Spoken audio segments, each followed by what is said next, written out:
My wife is devastatingly beautiful. Seriously, stand her next to A-list celebrities and they'd look ordinary by comparison. The phrase angelic beauty might as well have been invented just for her. You might wonder why someone like her never became an actress. The answer is simple: she'd never lower herself to that. She comes from one of America's oldest and wealthiest families, with assets worth billions and influence stretching across the globe. Lately, though, she's been under immense stress. Because I wanted divorced at first, everyone tried to talk me out of it. Man, you can't even call this suffering, they said. This is like being fed gourmet pureed food. Safe, nutritious, easy to digest. Isn't that the dream? But when I told them the real reason, their expressions changed. They looked at me with pity, patted my shoulder, and stopped talking altogether. When my wife, Isabella Montgomery, was 23, the pillar of the Montgomery family, her grandfather, fell gravely ill. It was clear he didn't have much time left. His greatest regret was that his most beloved granddaughter had never even had a boyfriend. He believed that if he could just see her married once, he could pass on peacefully. Isabella had never dated anyone. There were even rumors that she was a lesbian. She was universally known as the Ice Queen. Don't be fooled by her cold attitude toward everyone, even her own parents. She adored her grandfather. While other little girls still clung to their parents, Isabella was already accompanying hers to business meetings and high society galas. Growing up immersed in that environment shaped her into an elite among elites, sharp, decisive, always calculating maximum profit. To her marriage was no different. She organized a citywide casting call to choose her husband. Emotions didn't matter. For anything in life, you simply picked the best available option. My roommate dragged me along. I told him I already had a girlfriend. He said that was exactly why I had to come. Otherwise, why would a tall, handsome, sunny guy like me bring him to a husband audition just to steal his thunder? It wasn't just my looks, though. What I was really proud of was my 148 IQ. I wasn't even done with college yet, and I was already discussing research topics and participating in experiments with my professors. The casting call was packed. I spotted top pop idols, young heartthrobs, rugged types, and delicate pretty boys. I glanced at my completely average roommate and asked, "Are you sure you want to humiliate yourself?" He just shrugged. "How will I know if I don't try? What if she likes my type?" "I really admire your shamelessness," I said. "I mean, your never-give-up attitude." Rolling my eyes, I headed straight for the high-end buffet. That was my high IQ at work: fill up on expensive seafood I'd never normally afford, then see if there were freebies or gift bags. No point leaving empty-handed. I didn't care about the selection process. The men there were either heirs from prominent families or freakishly talented and good-looking. My roommate's family was only modestly well off. He didn't stand a chance. By the time I finished eating, the first round was over. The host announced that the Montgomery family had been observing from above and had already made cuts. Anyone whose looks didn't meet their standards was eliminated. Unsurprisingly, my roommate was out. Just as I was about to leave with him, security stopped me. "Excuse me, sir. You've been selected. You can't leave until the second round results are announced." I froze, pointing at my own face. Me? "Yes, sir," a bodyguard in black said respectfully. I looked at my roommate. His face was so green it looked like he'd swallowed something toxic. Maybe you should head back first," I said awkwardly. "I'll probably grab another plate. Tell my girlfriend Sarah I was just here with you. I'm sure I'll be cut next round anyway." After all, I'd been mooching off her for 2 years. Those who advanced were put up in a 5-star hotel. They confiscated our phones. For days, it was just eat, sleep, repeat. Honestly, it wasn't bad. On the 5th day, we were taken to a massive estate. There were far fewer people, only about 20 left. I'd advanced again. While we were isolated in the hotel, the Montgomery family had thoroughly vetted everyone. Playboy reputations, messy private lives, any blemish at all, gone that I couldn't believe a broke college student like me had made the final round. Next, we were told we'd live there for a month while they observed our daily habits. Anyone can pretend for a day or two, but a month exposes everything. That my lifestyle was disciplined, because I was a student and because I was broke. Smoking, drinking, clubbing. I couldn't afford it. My time was spent studying, working out, and taking care of my roommates and my girlfriend. That month, aside from reading and exercising, I kept my room and shared spaces spotless. That it felt oddly fulfilling. That a month later, I was driven straight to City Hall. Isabella Montgomery was waiting. She grabbed my arm and dragged me inside without hesitation. What's going on? I stammered. Congratulations, she said flatly. You've been selected. We're registering our marriage now. You're joking. I have a girlfriend. I only came with my friend. You've made a mistake. She shoved a phone into my hand. You don't have a girlfriend anymore. And you won't need friends from now on. Drop your research projects. Stay home and be a good, beautiful husband. On the screen was Sarah, standing beside a famous pop star. Ethan, let's break up, she said. I'm with him now. Miss Montgomery gave me money and promised to launch my career. Then they kissed. That I glared at Isabella. What are you glaring at? She asked. Am I not 1,000 times better than her? Her presence crushed me into obedience. The marriage certificate was issued. A lavish wedding followed while her grandfather was still lucid. On our wedding night, I discovered she had severe misophonia. I underwent full disinfection, steaming, and scrubbing before I could touch her. If one hand touched anything else, it couldn't touch her again. During intimacy, that hand had to be held high in the air. After all that, I lost interest completely. The next day, she brought in gourmet chefs to train me. No honeymoon. Then came more lessons: cooking, landscaping, hairstyling, makeup, winemaking, fashion care, massage therapy, pet training, advanced driving, auto mechanics, and martial arts. Was she replacing the entire staff? 5 years passed like that. From 6 a.m. breakfasts to midnight cleanup. We had 2 sons. They were taken away before they were a month old. On holidays, they looked at me like a stranger. One day, she told me to entertain a female official who once harassed me. She knew exactly what she was doing. That night ended with both of us drunk under a table. The next morning, Isabella confronted me. You knew what she wanted, I said. That's why you sent me. She couldn't meet my eyes. What could she do to you? She said coldly. You're a man. What could you lose? That was the first time I heard guilt in her voice. She stormed out, cutting off my access to everything. Watching her leave, I finally understood. To others, I was the enviable Montgomery son-in-law, but I was just a man locked in a cage, and from that day on, I was done living like that. Over the years, I managed to save up a little money. I bought an ordinary car and started leaving early and coming home late. Some nights I drank with friends I hadn't seen in years, other times I went fishing or played ball. By the time I got home, Isabella was usually already asleep.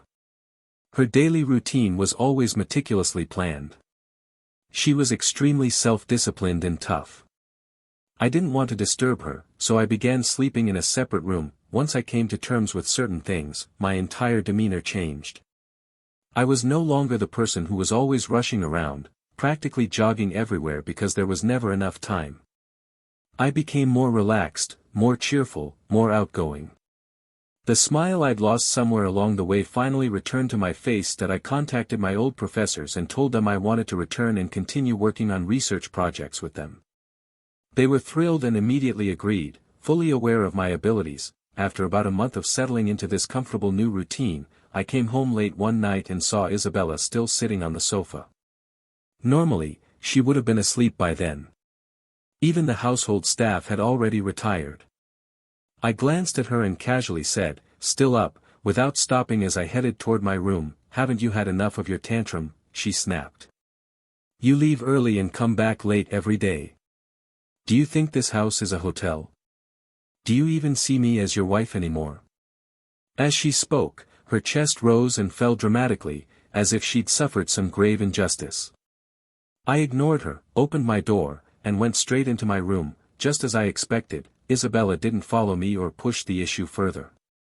For someone as proud as her, speaking first was already a major concession. The next few days were extremely busy at the university lab, so I started staying in a dorm room on campus. The first night I didn't come home, my phone rang early the next morning and jolted me awake.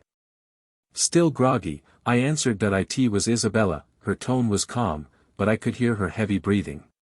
"Well, you're certainly getting bold. Now you dare stay out all night. Are you calling about something important?" I said flatly. "I'm really busy right now. I don't have time for pointless arguments."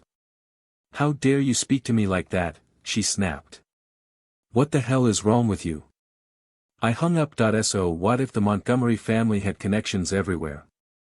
I was at a top-tier research university, and many of our lab's projects were federally funded key initiatives. At the moment, I wasn't worried about what she might try to do. Once I was awake, I couldn't fall back asleep. I washed up and went downstairs, planning to grab breakfast before heading to the lab. The moment I reached the lobby, I saw Isabella waiting there. I pretended not to notice her, lowered my head, and tried to slip away. I hadn't taken more than a few steps when she grabbed my wrist. "You stayed out all night, and now you pretend you don't see me," she said coldly. "Ethan Miller, you've really grown some nerve. Do you think that just because you're not spending my money and hiding out at the university, I can't do anything to you?" I knew her too well. If she was saying this, she definitely had something planned. Provoking her wouldn't benefit me at all. "I've been extremely busy these past few days," I said calmly. "The project is at a critical stage, so I haven't been home. I'll need to stay there a while longer." "Did you need something?" "Yes," she said. "It's urgent. Come with me. Now." Before I could refuse, she dragged me into her car. Half an hour later, we arrived at her company's headquarters. It turned out they had suffered a cyber attack from foreign hackers. All their systems were down, and even her tech team couldn't handle it. This wasn't my specialty, so I immediately called for backup. Our university was a gathering place for top talent from all over the country. With a single call, a senior lab mate arrived with a team. A few hours later, the problem was resolved. Isabella paid them generously and gave them expensive gifts. I'd helped her with similar situations several times before. Just as I was about to leave with my lab mate, Isabella called out to me and asked me to have lunch with her. I asked if my lab mate could join us, but he smiled and politely declined. That we went to an extremely upscale restaurant. Isabella didn't even glance at the menu the server handed her. She ordered smoothly and confidently, clearly a regular here. She was as elegant and beautiful as ever. Even in such a refined place, people around us kept sneaking glances at her. When the food arrived, she looked at me and asked, "How does it taste?" "Not bad," I replied after a bite. "About the same as my cooking." "Honestly, it wasn't as good as mine." "You've been away," she said softly. "I've been eating all my meals here. Over the years, I got used to your cooking. I've tried many places, but none of them taste like yours. This one is the closest." Her voice was unusually gentle. That I didn't respond. I just kept eating. I hadn't eaten breakfast and was starving. Seeing my indifference, she put down her chopsticks, wiped her mouth, and said, "I'm telling you, you'd better quit while you're ahead. My patience is limited." "Miss Montgomery," I said calmly, "what exactly am I ahead on? I did you a huge favor, and buying me lunch counts as generosity. That's not very impressive." You weren't like this before," she said angrily, stumbling over her words. This was the second time I had talked back to her. "I can live without spending your money or using your things," I said. "I just want to live like a normal person. I don't want to go back to the life I used to live." She was smart. I didn't need to explain further. But her expression went blank. "No," she said coldly. "The Montgomery family has rules. If people found out you were staying out all night and working outside, where would our family's reputation be?" She stood up and looked at me with icy indifference. "I'll give you 3 days. Get everything sorted and come home obediently. Otherwise," she didn't finish, but I knew it wouldn't be anything good that I didn't take her threat seriously. I wasn't easily frightened.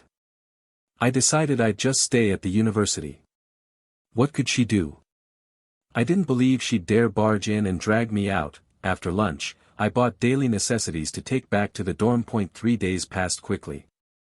I was so absorbed in lab work that I barely thought about her ultimatum. One day during lunch, the senior lab mate who'd helped me earlier rushed into my office, looking frantic. "Ethan, bro, I need a huge favor," he said. "My niece just called. She got hurt playing at a construction site, and I can't get away. Can you go check on her?" We were close, so I agreed without much thought. He gave me the location, and I entered it into my GPS. As I got closer, something felt wrong. It was a derelict complex of abandoned buildings. Everything around me was crumbling. Doors and windows had been stripped clean of anything valuable. What would a little girl be doing here alone? This isn't right. I need to leave. I turned around just as a dozen burly men surrounded me, slowly closing in. "Mr. Miller," one of them said, "Miss Montgomery requests your presence." "Come on," he continued. "You two have had your little spat long enough. You can't just refuse to go home." The speaker was Vic, the Bull Bronson, Isabella's head of security. He was built like a brick wall, thick neck, massive frame, and a face carved from muscle. "All right," I said, trying to keep things light. "Tell her I'll be home tonight. Have her wait for dinner. I'll pick up some of her favorite dishes. I actually kind of miss her." No one laughed. "Mr. Miller," Bronson said grimly, "we all know you're smart. But don't treat us like idiots. Either you come with us, or we take you." He signaled the others to advance. These bodyguards were just like Isabella, completely impatient that I took off my jacket, loosened my arms and legs, and assumed a fighting stance. Well, Bronson sneered. "Looks like Mr. Miller wants to spar." "Boys," he barked, "Miss Montgomery said not to hurt him too badly. Get him." They rushed in. All those martial arts I'd learned weren't for show. Taking them down was surprisingly easy. Groans filled the air as several men collapsed. Bronson's face, already swollen from my punches, twisted with fury as he called Isabella. When he hung up, confidence gleamed in his eyes. "New orders," he said. "As long as we don't kill him, anything goes."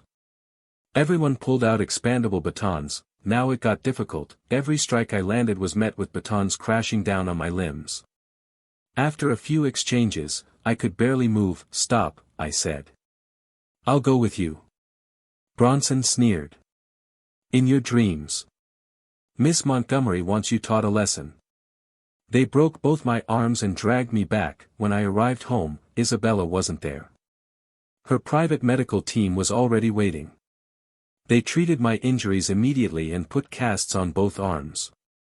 The diagnosis was 3 months of quiet recovery, no strenuous activity. They assigned a young nurse to care for me. When Isabella came home that night and saw me lying in bed, I thought I saw a flicker of pain cross her face.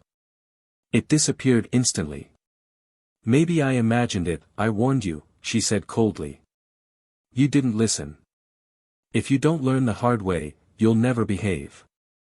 She handed an insulated container to the nurse. "This is a nutritional meal from the hotel. Feed him." The nurse fed me spoon by spoon that I felt completely disillusioned.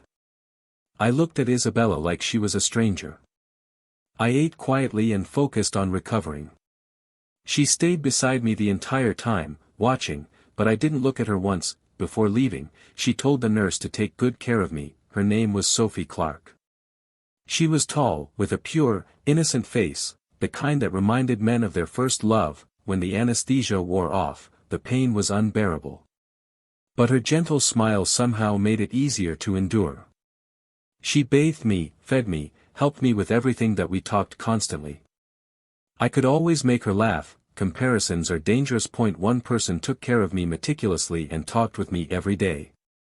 The other I'd served endlessly for 6 years, and she looked at me like I owed her the world. It broke my heart. Every day Isabella brought me a small gift. I ignored them. One afternoon, I woke up feeling someone massaging my shoulders. "Sophie," I said casually, "what do you want for dinner tonight?" My right hand's recovering well. I'll cook for you.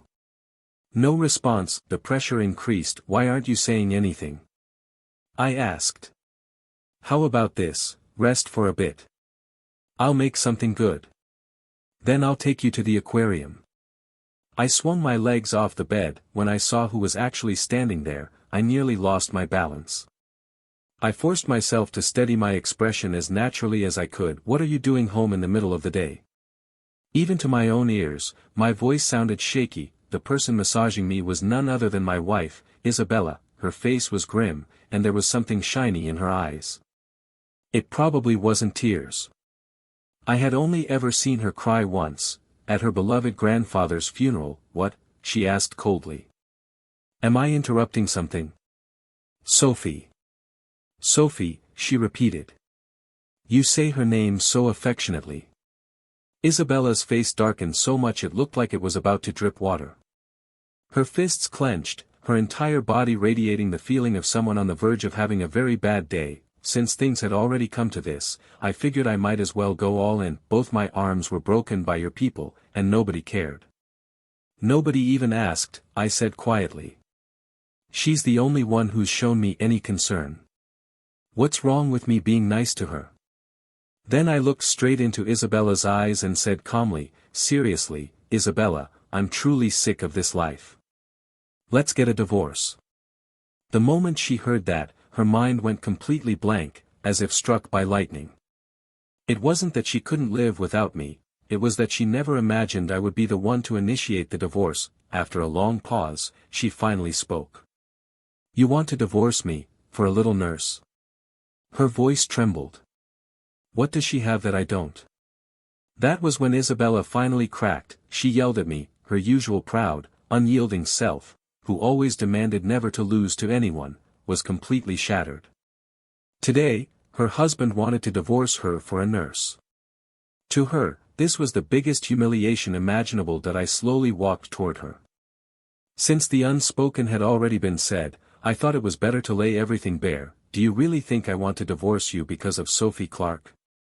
I asked quietly. In all these years of marriage, have you ever truly treated me like a husband? After we got married, I was someone involved in nationally significant research projects, a man with a 148 IQ. For you, I learned dozens of skills, from cooking to hairstyling. For years, I never left your side. My entire world revolved around you. And when did you ever care about me? When did you ever give me a kind look? I caught a cold standing in the rain for you, and you were disgusted, afraid I'd infect you. You isolated me for over a month. Because of your misophobia, every time we were intimate, I had to disinfect myself and scrub my skin raw with a brush. If my hand touched anything else, it couldn't touch you. Every time it had to stay in some awkward position. Do you know how humiliating that was? For the sake of the company's interests, you were even willing to offer me up to that executive. What do you take me for? In 6 years of marriage, I haven't felt a shred of warmth in this house. I was just upset and went out to clear my head, and you had people break both my arms with batons. My voice dropped. I'm scared, Isabella. I'm really scared. I'm terrified that one day, if I displease you, you'll just get rid of me. For whatever our marriage was worth, please, let me go, okay? My words were sincere, my attitude utterly humble. I just hoped she would soften and finally let me off the hook. It's not like that, she said hurriedly, her voice breaking. Honey, I was just inconsiderate. I thought if I kept you at home, you wouldn't have to work, you'd eat well and live well. I thought that would be better than whatever life you'd have outside. I thought you'd be grateful. Isabella burst into tears and hugged me tightly, her voice incredibly gentle as she tried to explain herself. That I gave a bitter smile. Why would you think someone involved in top-level national research would feel happy just because they have food and drink? We handle dozens of major national projects every year. I can eat or drink whatever I want. I stopped working after we got married, yes, but I was up at 6 every morning and busy until midnight. That's far more exhausting than my actual job ever was. The money and cars you gave me? I barely left the house once a year. The credit cards were all kept in your room. I never touched them. The cars are probably rusting in the garage. I haven't gained anything. Only a body full of injuries. What was all this for? Finally, I poured out all the grievances I had bottled up for years. Tears streamed down my face, but my heart felt lighter than it had in a long time. Perhaps hearing all this made her finally realize how much I had given, and how little I had received in return. It completely overturned her understanding of everything. She held me tightly, apologizing over and over again. I could feel her entire body trembling. She had been like this once before, on the day her grandfather died, when she cried and collapsed into my arms that I gently pushed her hands away, wiped my tears, and looked at her with cold eyes. If you truly feel sorry for me, I said, then let me leave. I really don't want to spend another minute in this house. With that, I turned and slowly walked toward the door. She just stood there, hands covering her face, sobbing, making no move to stop me. That I went back to my room and took only one bank card. It was all my own money, enough to last me the rest of my life. I didn't take anything else. That I left the Montgomery house. The first thing I did was explain the situation to the university. They agreed to let me return once my injuries healed. Then I checked into a hotel to recuperate properly. On the third day, around noon, there was a knock on my hotel door. I thought it was the takeout I had ordered. When I opened the door, I was stunned. The hallway was lined with over a dozen men in wheelchairs, all with broken arms and legs. At the very front was Vic Bronson. The moment he saw me, he slid out of his wheelchair and threw himself at my feet. Besides his shattered limbs, there wasn't an unbruised spot on his body. Mr. Miller, boss, Dad, he cried, kowtowing repeatedly. You're my real dad. I know I was wrong. I've been punished. Please, just forgive me, okay? Otherwise, I'm a dead man. All right, I said calmly. I forgive you all. You can go now. I knew exactly who was behind this. I didn't want to pursue it. I just wanted nothing more to do with her. The next day, I was brushing my teeth when there was another knock.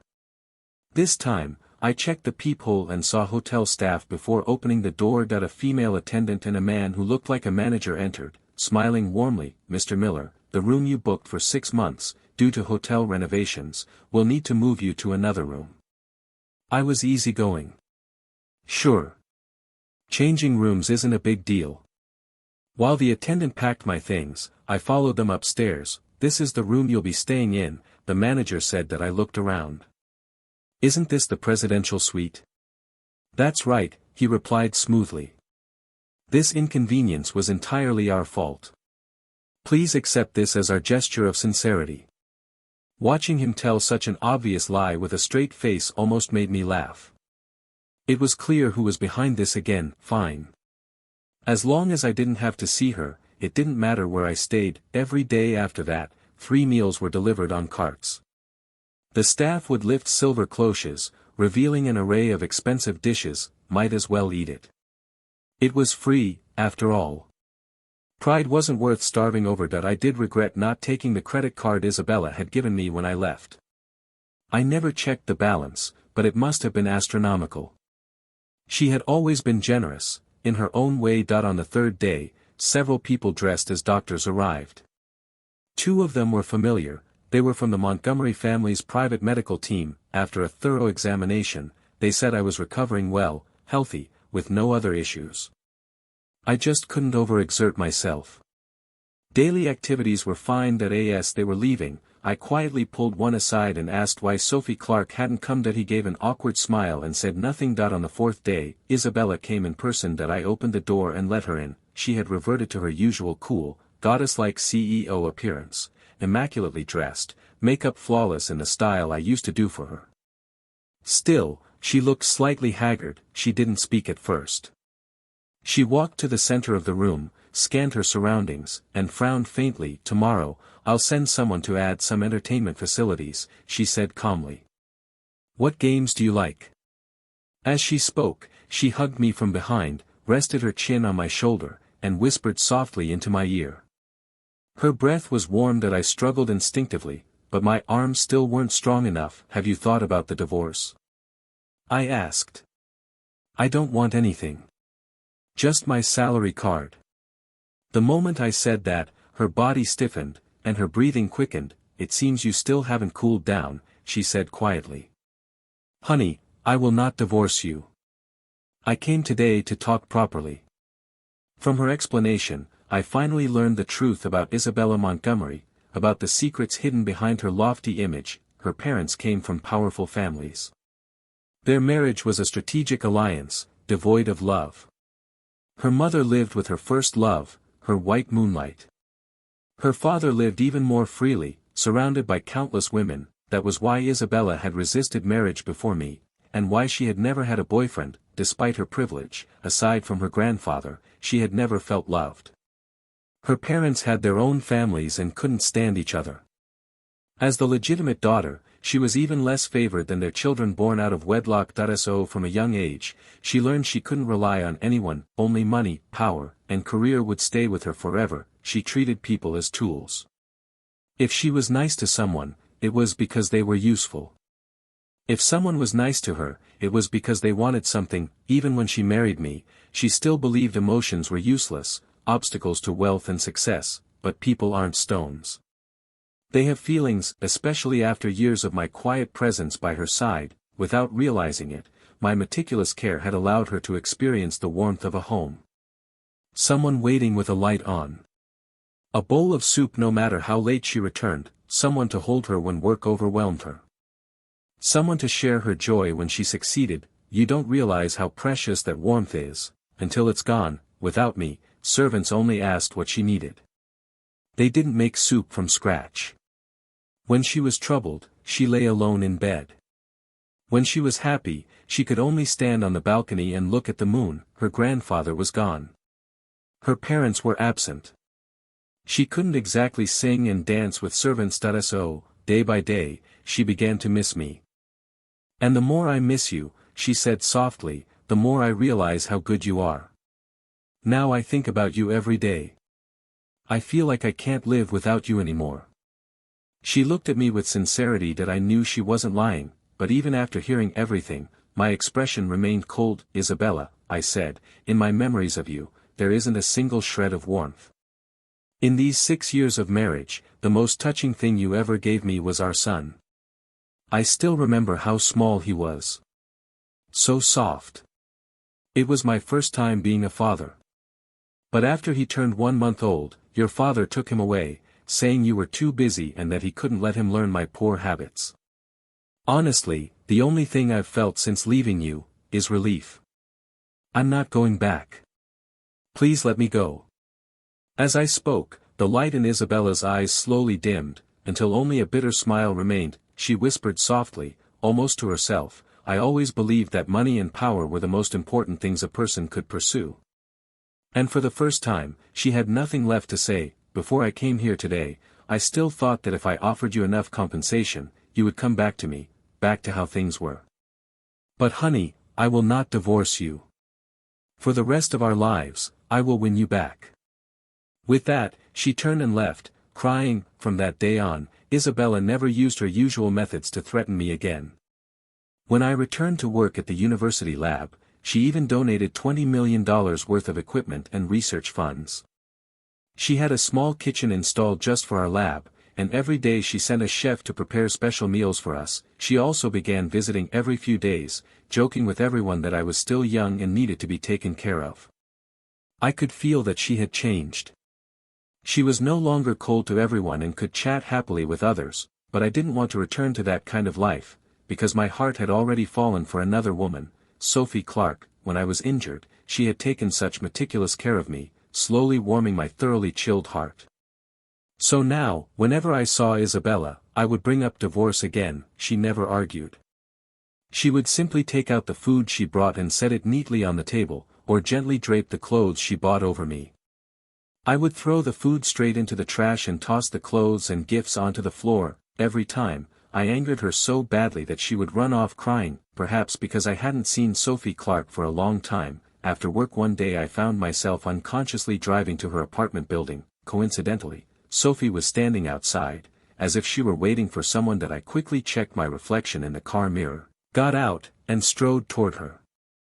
Suddenly, a figure rushed past me and threw himself into her arms that I rubbed my eyes and saw that it was a handsome young man hugging her tightly. I could clearly hear the sweet words they were whispering to each other. They were completely oblivious to my presence. Dejected, I walked back to my car and slumped over the steering wheel, trying to steady my emotions. What's wrong? A voice suddenly sounded from inside the car. About to confess your love, only to find out she already has a boyfriend?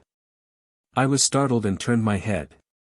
At some point, Isabella had appeared in the passenger seat. I was momentarily speechless that I didn't say anything, just leaned forward over the steering wheel again. Why did you fall for her? Isabella demanded. What does she have that I don't? Her voice suddenly rose, filled with anger and accusation. Maybe because I felt she was too good to me, I said quietly. It had been a long time since someone treated me that well. Thinking about it now, I realized it was probably just the professional standard of a private nurse. Silence filled the car. Only the sound of our breathing remained. Suddenly, a pair of soft hands pulled me into a warm embrace. She stroked my back again and again, comforting me. It's all my fault, she sobbed. You gave me all your tenderness, and all you got in return was my coldness and distance. But when they hurt you, it really wasn't my order. I only told them to bring you back. Later, when he asked for instructions, I just said that if you didn't listen, they should tie you up and bring you back. I really didn't tell them to break your arms. I looked at Isabella, who was crying uncontrollably, my expression cold. Why do you think they dared to treat me like that? I asked. Isn't it because they believed I was insignificant in your heart? That even if they injured me, they'd only need to explain themselves a little when they got back. I pushed her away and freed myself from her embrace. Isabella, let's get a divorce. I swear I will never return to that house for the rest of my life. If you have even a shred of feeling for me, let me go. I'm begging you. She turned away, her expression hidden, and threw out a single sentence. If you want a divorce, it will be over my dead body. Then she left. For the next few days, I was in a daze. The lab supervisor noticed I wasn't myself and gave me a few extra days off. After staying in the hotel for several days, my spirits finally improved a little that I decided to buy ingredients and cook myself a proper homemade dinner that night. Just after I opened my car door, I felt a heavy blow strike the back of my head. When I woke up, I found myself on the rooftop of an abandoned building. That it was Vic Bronson and his cronies, the same men Isabella had fired after they broke my limbs. They had kidnapped me. That I must have been beaten badly while unconscious. My entire body ached, but I wasn't tied up. I could still move freely. Fortunately, they hadn't noticed that I was awake. That I continued to feign unconsciousness, partly to look for an opportunity and partly to recover a little strength. I was still very dizzy and forced myself to stay as clear-headed as possible. Hey, Miss Montgomery. Hello. Thanks to you, I'm neither a man nor a ghost these days. Don't hang up so fast. Of course I have something to say. My life's been tight since you had my arms and legs broken. I was wondering if Miss Montgomery could spare some money. Of course, I'm not asking for it for free. I have something to trade. Your husband is in my hands right now. I've sent you the photos. Don't rush. As long as you give me the money, I won't do anything to him. 100 million in cash. You come alone. If you call the police or bring anyone, just wait to collect your husband's corpse. With that, Bronson hung up. Less than an hour later, Isabella arrived alone by car and stepped onto the rooftop. Bronson, you've got a lot of nerve kidnapping someone close to me, she said coldly. Do you know what the consequences will be? I kept my eyes closed, unable to see her expression, but I could hear the fury trembling in her voice. I can barely afford to eat anymore. Do you think I care about consequences? Bronson sneered. I followed you loyally for so many years. Wasn't it just an accident that I broke his arms? You showed no mercy and wanted to wipe us out. Loyal? Isabella snapped. I told you to bring him back and not to hurt him. But you animals went all out on my husband. The fact that I let you live was already mercy. Let my husband go this time and I'll let bygones be bygones. The money you want is in the car. Go down and drive it away. I'll call someone to pick me up in half an hour. A lewd laugh followed. We'll take the money, and we'll take you too, angelic Miss Montgomery. If you serve my brothers well today, maybe I'll even leave you two with intact corpses. Get her, boys. You dare.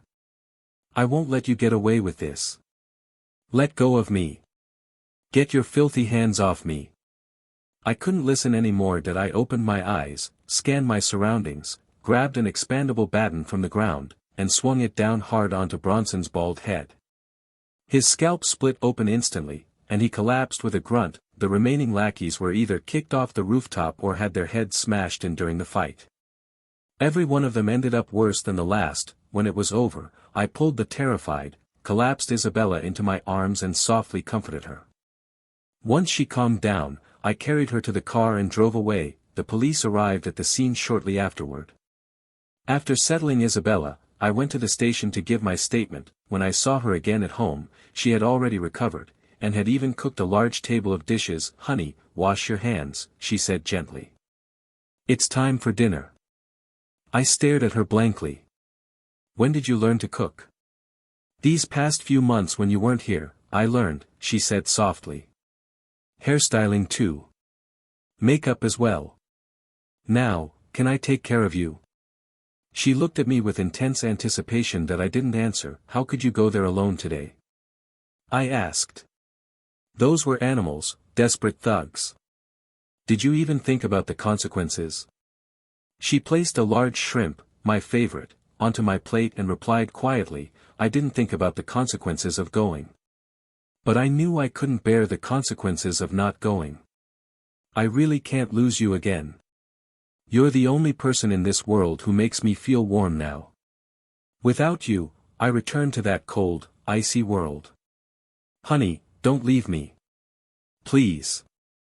I really can't live without you. I hugged her back, tears silently streaming down my face. That night, when we lay in bed, she said she wanted another child with me. My hand instinctively reached for the disinfectant, but she snatched it away and threw it into the trash. That night, I learned how liberating it could be to finally let go. Although my life before hadn't been very happy, from that day on, Isabella and I would live happily ever after. The end.